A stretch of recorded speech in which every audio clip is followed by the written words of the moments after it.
Faisal oyo mi da dafta Aisha da rabe yazi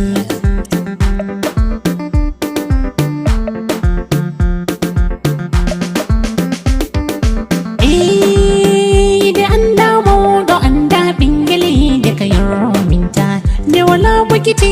yanda da yotti dan bada sulminta ko a hirlita yi da nasti barne sai da wangwaita dan yi da ta nan gwai ma wabbe bo ai be malaroita ko a yacci be fodo yi de wallahi be laroita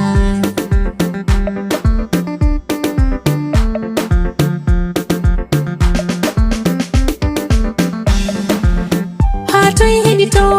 banditoy nanu ya hunde mai lawari yadda fere mi hosai lelongoro do koro wale mi do bayri da mi nastay Facebook tagde fere hakika min ne milariya postin foto mako o wadi ha Facebook min bo milariya ya ta mai da nangiyam dardara be ta tafele Faisal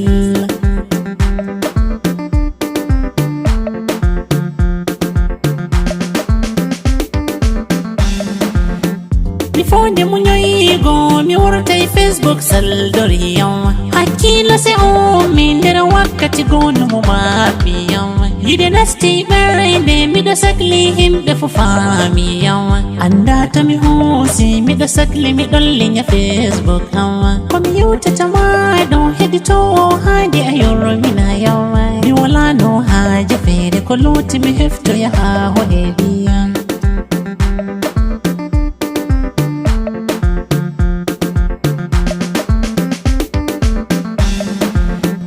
hefti wonor da mako min mi sayida halawinyo Cameroon billes di mako mi wi ma dana damta ayanyo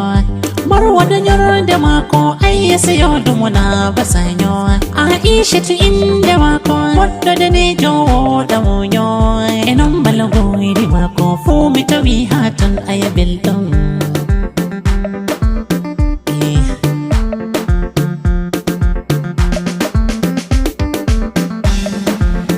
Emi fonda mi yona mo amma balago idi sai lata ko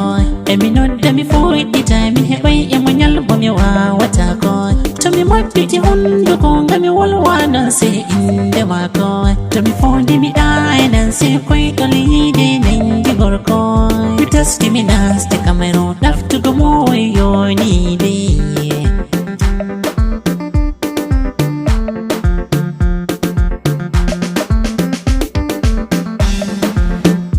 Mako mi don jogi hajo de mi jeppi nder wuro marwai to mi silmini do jamaire mi holli be ngol se be no te yawa to be lari mo boddum ha foto se be wiya mi yawai ma'ana mi yaha so ton mi ema himbe fere wolwai to mi hefti mo masha Allah to bo mi hebai se misale so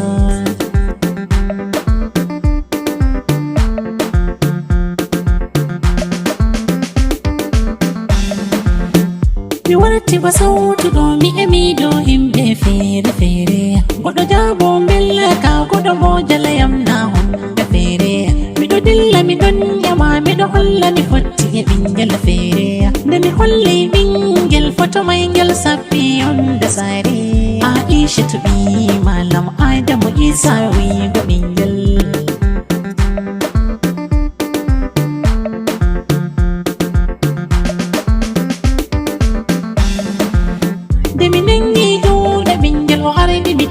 Fa basariya mi do yawte to ki bingel tatton se min ewi mawriya bannin min yotte sare muslimi no yi ha do jamaireya dume fe ata ha do non mi emi do godda fere so we ha ore de tegal mofte him te dirawo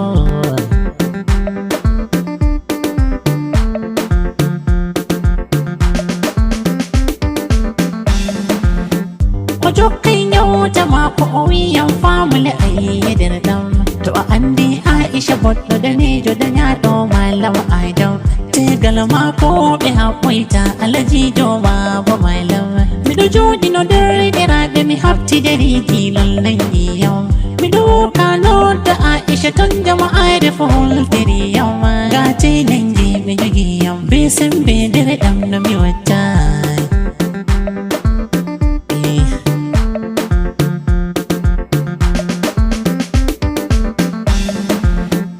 Todo mi siwtata en fatta ha yawri dawri anane no mi wadi be himbe wuro marwa awurta nyugre Faisal oyoyo mi jabbiti mon senyen de fere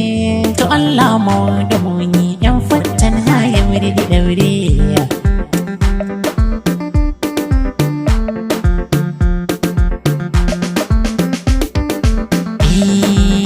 gitilayri ngarra gane najabi Faisal oyoyo mi da dafta Aisha da rabe yasi